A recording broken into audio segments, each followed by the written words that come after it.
Okey, hai, Assalamualaikum. Hari ini bersama saya Amirul daripada Pro 2 Pantai Baru, Kelang, Selangor. Okey, hari ini adalah pelancaran launching kereta Pro 2 Trust 1.5.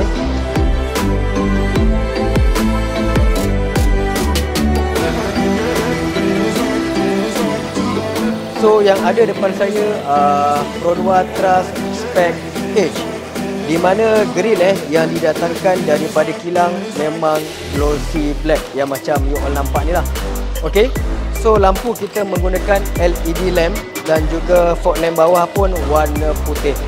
So engine juga yang didatangkan daripada kilang, gearbox Mitsubishi 1.5. Okey, Pro 2 Trust rim yang didatangkan daripada kilang bersaiz 17 inci. Okey, saiz tayar dia 215/60. Okey, so rim yang didatangkan color dia memang two tone color.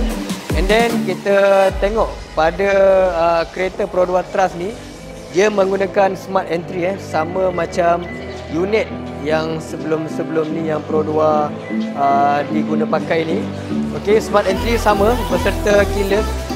So korang boleh tengok interior pintu dia dalam memang menggunakan fully leather. Dia punya trademark dia kemerah-merahan.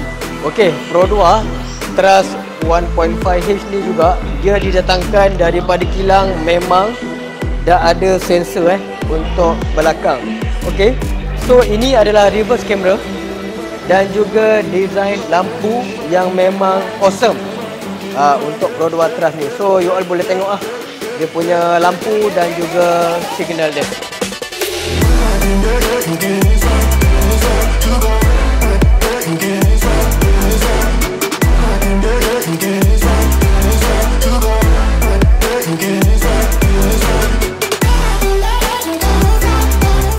Hari ini saya tunjukkan sekali untuk meter Pro 2 Trust.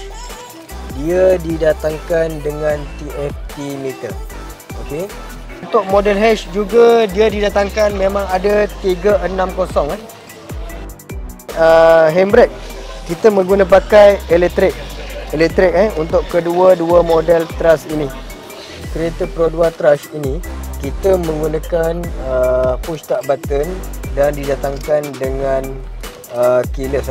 Panel aircon yang didatangkan daripada kilang untuk model H, dia menggunakan digital untuk panel aircon dia, bukan analog.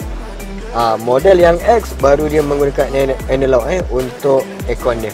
Dia didatangkan dengan steering yang dibalut dengan fully leather beserta adjust untuk steering, boleh laras di atas dan juga ke bawah. So seat memang kita tak ada. Untuk yang model Trust ni bukan leather kita memang kita datangkan dengan fully fabric, berdesign yang macam you all nampak lah. Okey, yang mana berminat tentang kereta Pro 2 Trust yang kita baru lancarkan sebentar tadi, so korang jangan lepaskan peluang. Korang boleh DM ataupun boleh follow saya di Pro 2 Pantai Baru. Harga bermula dengan 76,100. Harga belum termasuk dengan insurans. So jangan lepaskan peluang. Korang cepat-cepat grab, cepat-cepat booking, sebab estimate booking dia memang lambat kalau korang lambat-lambat sendkan dokumen. Alright guys, thank you support Amirul Pro 2.